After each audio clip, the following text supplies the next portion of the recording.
Well, you may ask, we didn't have queries until now. Yes, we had, but I had to gradually teach you about array and object creation functions and manipulation functions without getting too much into, let's say, flatten. Then I had to teach you the basics of the flatten function without going into more complex queries. So this is where I can use everything that I already told you about in more complex or more genuine, sometimes they are not as complex queries using JSON data. And yes, I will start. You remember in the first section, we talked about JSON pass. JSON pass is not implemented as such in Snowflake, but Snowflake is using it. You've seen a dot notation, JSON dot notation for the JSON content. But so here we will look at the JSON pass equivalent in Snowflake, and we will experiment with all kind of operators and notations. I will continue with more JSON queries for Snowflake. So this is interesting. I will go into a lot of interesting questions and solutions that I found in particular on Stack Overflow. And yes, I will even continue with some other JSON queries because the previous lecture was way too long to condense everything that I found there. And believe me, they are very interesting if you truly want to become an expert in this area.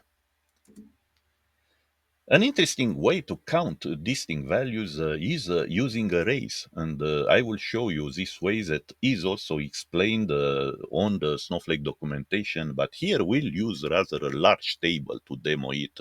The way they used it on Snowflake was with a basically with a very small table, so not the same.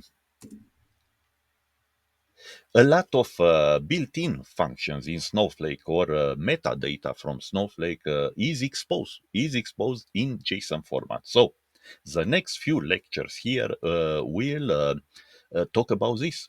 I will start with the explain query. Okay, the explain query in particular, the explain statement basically can return JSON format. So I will show you how you can dispatch and how you can look at this JSON format. Explain is used for a query to create a query plan, but before executing the query. The query profile, however, comes up after you executed the query, and it will show you basically similar steps. But here, in particular, I'll show you how you can build a custom query profile as a Streamlit application with JSON data. A very interesting use case is building a rather complex query with flattening data on at least two different layers for the data lineage.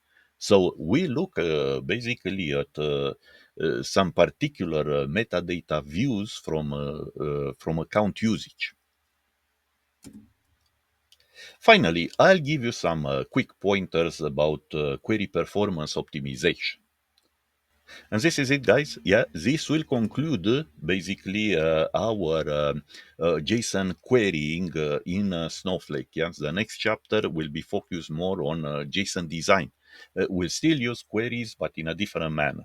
Look, we started with JSON fundamentals. Yeah, we looked at populating tables with JSON data or uploading files. Then we looked at all sorts of SQL transformations, I call them, and I continued at this stage with other complex queries or interpreting JSON data from the return result, yeah, from built-in functions or Snowflake metadata.